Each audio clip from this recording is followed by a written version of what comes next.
Kisah Nuaiman ini kisah istimewa ya.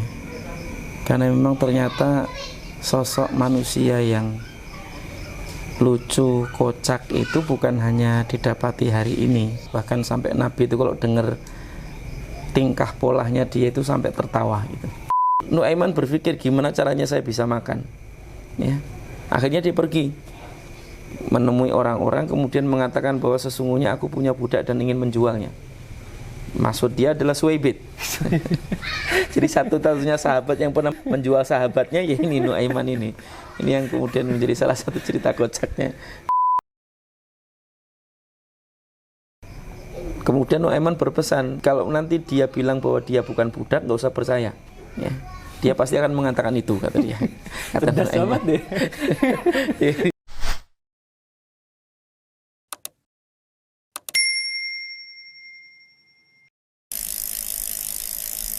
Ringkasan cerita Islami.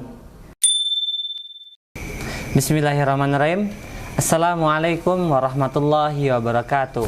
Waalaikumsalam. Alhamdulillahilladzi arsala rasulahu bil huda wa dinil haqqi liyudhhirahu 'ala dini kullih walau karihal kafirun walau kalal musyrikun. Alhamdulillah kawan-kawan semua. Di sesi kali ini kita akan bersama-sama mendengarkan Ricis, ringkasan cerita Islami bersama Ustadz Abdul Nafi.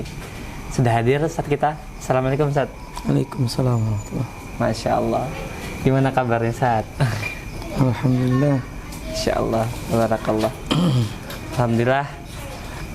Ustadz Abdul Nafi telah hadir di sini. Langsung saja kawan-kawan, kita ke Ricis, ringkasan cerita Islami. Langsung aja Ustadz. Jadi Ustadz, aku kemarin tuh dengerin di YouTube. Ustadz baru dengerin singkat banget kisah tentang Nuaiman. Nuaiman nggak sampai semenit kayaknya, cuman sepintas-pintas gitu doang. Minta lengkapnya kayaknya Ustadz. Monggo diceritakan Ustadz. Bismillah. Alhamdulillah wassalatu wassalamu ala rasulillah. Kisah Nuaiman ini kisah istimewa ya.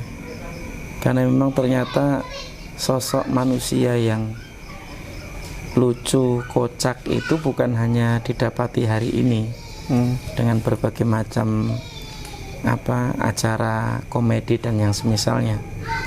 Bahkan dulu ada memang sahabat yang disebutkan di dalam riwayat orangnya kocak, asli kocak. Bahkan sampai Nabi itu kalau dengar tingkah polanya dia itu sampai tertawa gitu. Begitu juga dengan para sahabat yang lain.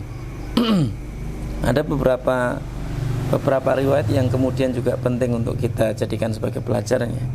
Beliau adalah Nuaiman bin Amru bin Rafa'ah. Bapaknya Amru bin Rafa'ah, salah satu di antara penduduk asli Madinah dari suku Khazraj. Jadi beliau adalah Al-Khazraji Al-Ansari. Memang orang Ansar dari suku Khazraj. Beliau adalah sahabat Nabi yang ikut seluruh peristiwa yang dilakukan oleh Nabi dan juga para sahabat saat itu, terutama setelah hijrah ke Madinah. Jadi beliau pertama kali masuk Islam itu ketika Bai'ah Aqabah yang kedua bersama dengan 70 kaum muslimin dari Madinah saat itu, yang kemudian sejak saat itu kemudian Nuaiman termasuk di antara sahabat Nabi yang kemudian mengikuti segala macam aktivitas bersama dengan Nabi SAW dan para sahabat yang lain, termasuk peperangan dan lain sebagainya. Jadi ada beberapa kisah ya, sampai disebutkan dalam sebuah riwayat Nuaiman ini kocak tapi agak bandel. Pernah suatu ketika beliau itu didapati meminum khamr.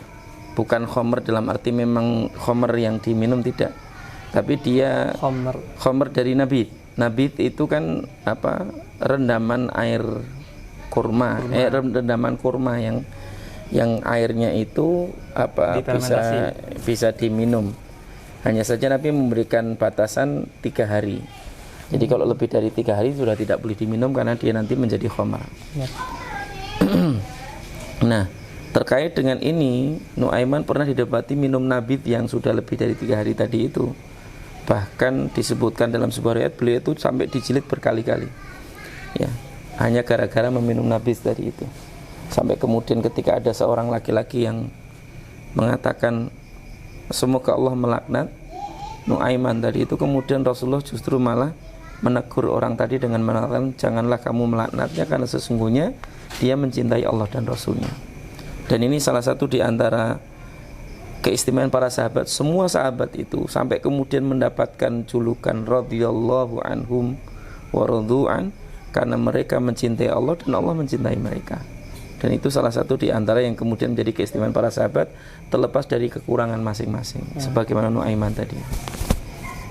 Ada dua kisah lucu ya, yang kemudian juga bisa kita jadikan sebagai pelajaran bahwa ternyata kocak itu dulu ada gitu. Bahkan kocaknya alam. Saking usilnya Nuaiman itu, pernah suatu ketika Nuaiman itu pernah pergi bersama salah seorang sahabat namanya Suwaibid, ya. Suwaibid bin Hamrah dengan Abu Bakar As-Siddiq saat itu berdagang. Jadi Nuaiman ini karena dalam satu kesempatan ketika kemudian Abu Bakar sedang pergi, mereka sedang beristirahat, Suwaibid itu dipercayakan untuk menjaga logistik, menjaga barang dagangan yang kemudian mau diperdagangkan itu. Nah suatu ketika Nuaiman ini kelaparan, minta supaya kemudian dikasih makan. At'imni, kata Nuaiman. Tapi kata Suwaibid tadi itu, dia mengatakan tidak sampai kemudian nanti Abu Bakar datang, ya. Maka kemudian Nuaiman berpikir gimana caranya saya bisa makan, ya. Akhirnya dia pergi menemui orang-orang, kemudian mengatakan bahwa sesungguhnya aku punya budak dan ingin menjualnya. Maksud dia adalah Suwaibid. Jadi satu-satunya sahabat yang pernah menjual sahabatnya, ya ini Nuaiman ini. Ini yang kemudian menjadi salah satu cerita kocaknya, ya. Sampai kemudian akhirnya dia bilang bahwa aku punya budak yang sedang menunggu barang di sana, aku jual kepada kalian dengan 10 ekor unta kecil. Maksudnya harganya adalah 10 ekor unta kecil tadi itu, unta betina yang masih kecil tadi. Maka kemudian mereka setuju. Kemudian Nuaiman berpesan, kalau nanti dia bilang bahwa dia bukan budak, nggak usah percaya, ya. Dia pasti akan mengatakan itu, kata dia. Kata Nuaiman. Langkah antisipasi. Sampai kemudian akhirnya orang-orang itu datang kepada ketika sudah ditunjukkan itu orangnya, kata Nuaiman, mereka kemudian tiba-tiba datang menangkap si Suwaibid itu, kemudian mengikatnya, ya. Sampai kemudian ketika mereka mau bawa pergi Suwaibid tadi itu, yang awalnya memberontak kemudian mengatakan saya bukan budak, akhirnya kemudian diikat, ya. Lalu kemudian Abu Bakar datang. Ketika mendengar hal itu, kemudian dia nggak kaget lagi, karena memang tingkah polanya Nuaiman tadi memang dari dulu suka usil gitu, ya. Jadi sampai Abu Bakar paham, kemudian akhirnya mengganti 10 ekor unta tadi itu dan kemudian membebaskan Suwaibid tadi. Ini salah satu kisahnya. Jadi sampai dulu ada sahabat yang jual sahabatnya sendiri. Itu ekstrim parah. Ini lebih usil daripada orang-orang yang usil hari ini, ya. Jadi memang luar biasa. Ada riwayat yang kedua, disebutkan bahwa Nuaiman itu suatu ketika sedang duduk di masjid, ya, bersama dengan sahabat yang lain. Ada seorang Arab Badui datang ke masjid, ya, untuk menemui Nabi SAW, kemudian mengikat ontanya tadi itu, kendaraannya diikat di sebuah sudut masjid. Kemudian sahabat-sahabatnya tadi itu ceritanya ngusilin Nuaiman, ya. Ngusilin Nuaiman. Coba ya, kalau misalnya onta itu kita sembelih, kemudian kita makan, kita akan makan daging hari ini yang nanti akan ditebus oleh Rasulullah SAW, kata para sahabatnya begitu. Nuaiman ya di satu sisi karena dia setia kawan, di sisi lain karena memang ya karakternya yang khas tadi itu, akhirnya kemudian dia berangkat, dia sembelih onta tadi itu, kemudian diberikan dagingnya kepada para sahabatnya tadi itu untuk dimakan. Ketika kemudian mendapati ontanya sudah jadi daging tadi itu, Orang Badui tadi itu teriak, wahai Muhammad, ontaku, kata dia. Ya. Sampai kemudian akhirnya Nabi Muhammad mengatakan, siapa yang melakukan ini? Semua orang menunjuk Nuaiman tadi itu. Ya. Yang ketika mendapati itu, Nabi kemudian tertawa dengan para sahabat tadi itu. Lalu kemudian Nabi mengganti onta si Arab Badui tadi itu. Yang ketika kemudian dicari, Nuaiman tadi itu sedang bersembunyi di salah satu rumah kerabat Nabi SAW. Ya. Ketika kemudian berhasil ditangkap, kemudian ditanya, kenapa kamu melakukan itu? Orang-orang itu yang menyuruh, kata Nuaiman. Ya kan? Dagingnya dibagiin, ya? Dagingnya dibagiin. Ya. Jadi orang-orang itu yang menyuruh, maka kemudian dikonfirmasi kepada yang lain tadi, iya memang kami tadi ngusilin Nuaiman maksudnya ya Rasulullah. Sampai kemudian akhirnya Rasulullah kemudian tertawa setelah itu. Ini salah satu di antara keistimewaan. Di satu sisi ada banyak pelajaran berharga. Di satu sisi Nabi itu saking sayangnya kepada para sahabat, dia sanggup menanggung apapun yang dilakukan sahabatnya. Kalau itu berupa kerugian, dia siap ganti gitu maksudnya. Itu Nabi. Di sisi lain sahabat-sahabat Nabi itu walaupun dengan kelebihan dan kekurangan masing-masing tadi, semuanya punya satu benang merah, punya satu kesamaan, yaitu sama-sama mencintai Allah dan Rasulnya. Itu yang menjadikan mereka istimewa. Dan tidak ada satupun di antara sahabat Nabi itu yang kemudian tidak mengikuti peristiwa bersama Nabi kecuali mereka punya uzur. Ini yang kemudian menjadi salah satu di antara pelajaran berharga bagi kita ya. Jadi di satu sisi ya canda tawa itu satu hal yang diperbolehkan di dalam Islam. Adapun usilnya ini tadi satu catatan tersendiri ya. Ini bagian dari yang tidak boleh ditiru usilnya tadi ya. Dan ini bagian dari yang juga penting untuk diperhatikan. Tapi itu menunjukkan bahwa para sahabat itu enggak monoton, orangnya rata-rata alim, orangnya rata-rata pendiam, enggak. Para sahabat itu juga variannya banyak karakternya tadi. Varian karakternya banyak. Ada yang memang kocak, ada yang memang suka ngomong, ada yang memang dermawan, ada yang memang macam-macam. Sebagaimana keumuman manusia hari ini dengan berbagai macam karakternya. Ya. Wallahu a'lam bishawab. Masya Allah, menarik ini kawan. Ini Zat, ini kan tentang keusilan Zat ya. Aku tuh mikir nggak baper gitu sahabat yang lain. Sedangkan kita ini kan gampang digituin dikit marah gitu. Ini menyikapi gimana buat niru tetap ada rasa kocaknya gitu loh, biar ada itunya gitu. Aku tuh pernah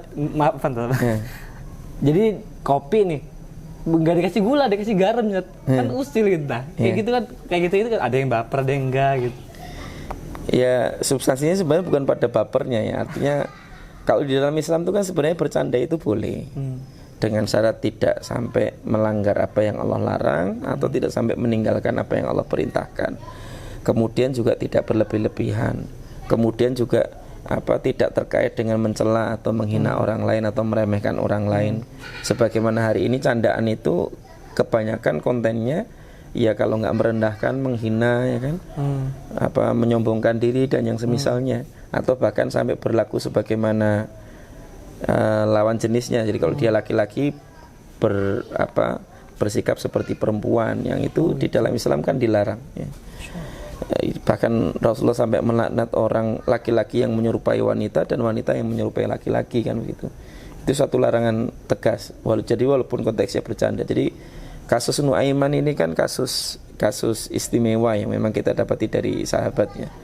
Kalau ditanyakan kenapa kok para sahabat dulu nggak baper, ya di satu sisi mereka sudah mengenal karakter Nuaiman.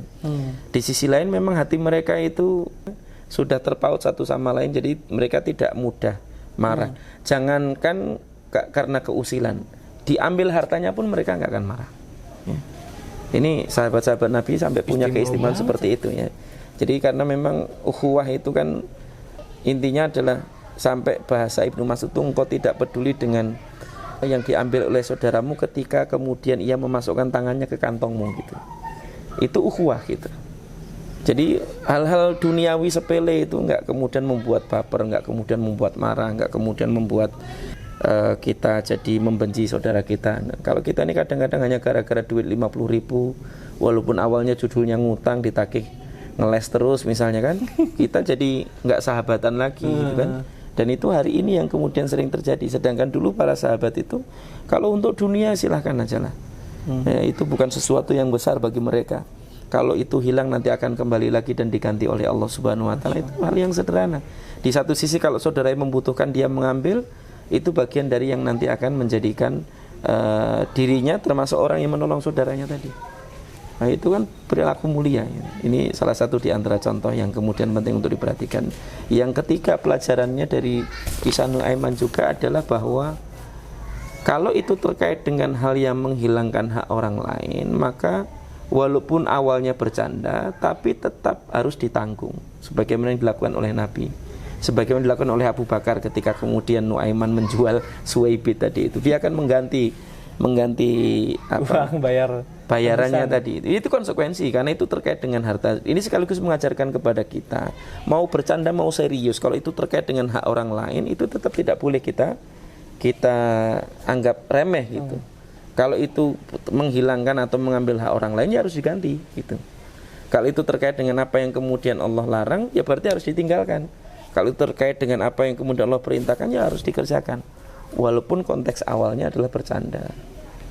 Dan ini bagian dari yang juga penting. Bukan berarti kalau bercanda atau ngeprank terus kemudian berarti udah rela sama rela. Enggak, kalau itu terkait dengan hak orang lain harus diganti ya.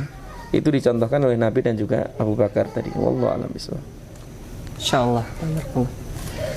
Alhamdulillah kawan-kawan, sudah cukup kayaknya ada pertanyaan ini, sudah daging semua insyaallah. Jazakallah khair Ustaz ilmu. Iya. Alhamdulillah kawan-kawan, sesi di Ricis ini ringkasan cerita Islami telah berlalu.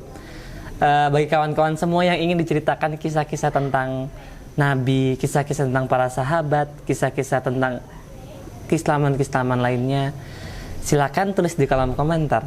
Dan kawan-kawan jangan lupa ya, like, subscribe, dan share ke seluruh media sosial kawan-kawan semua. Insya Allah itu bagian dari amal jariah kawan-kawan semua. Kita tutup ya Ustaz ya. Kita tutup dengan lafaz alhamdulillah. Alhamdulillah ya Rabbal alamin. Dan doa kifaratul majelis. Subhanakallahumma wa bihamdika asyhadu an la ilaha illa anta astaghfiruka wa atubu ilaik. Assalamualaikum warahmatullahi wabarakatuh.